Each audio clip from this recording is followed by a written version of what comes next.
Hi, my name is Carrie Alter. I'm an intuitive healer. I help people make the changes they've been wanting to make in their lives. I use energy and sound healing as well as intuitive information. Because it's kind of hard to get that idea across to people, what is that really like, we've made this video to give you an example of a recent telephone session I did with a client.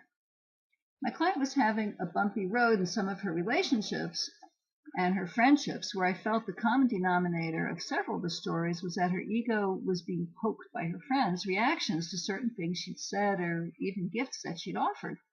Her sense of self-worth was being challenged by people that she cared about.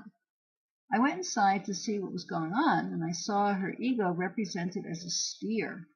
And the sphere was encased in a metallic protective casing.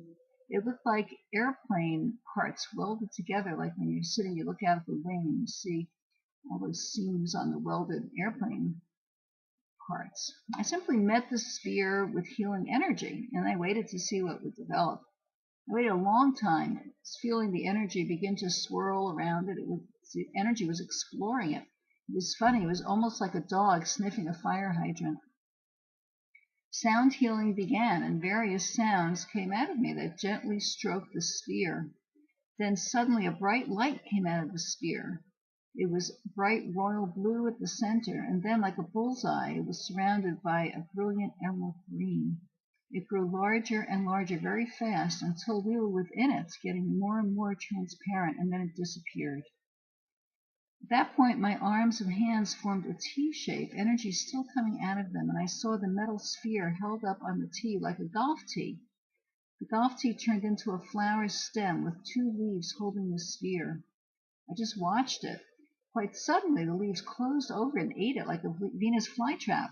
It went down the stem in a lump like a boa constrictor eating a wild boar. It went all the way down into the earth and broke up into gold ego fragments, mixed in with the earth, basically becoming compost ready to nurture new life. The message I was hearing was that she had been so busy protecting her ego that it was almost separate from her. Now it was mixed in with the earth, symbolizing everywhere. Ego is necessary for us to function in life. It's only attachment to ego. When we begin to identify with it and think it is us, that's when we get into trouble. Experiencing ego as larger than oneself, as part of the all that is, without judgment or fear, enables us to let little barbs pass through without penetrating, much like fish swimming through the ocean rather than diving headfirst into the sand, eventually rotting and smelling bad. As I explained this, my arms began to trace huge golden circles in the air, overlapping at the center, forming a Vesica Pisces, an almond shape. Her body was in the Vesica Pisces. I realized I was teaching her body a new way to access her ego, drawing strength from the earth in the process. Sound healing was happening, sealing the process. My client was excited by the power of the session. She felt lighter and was looking forward to seeing how it would play out in her life. Thanks for tuning in.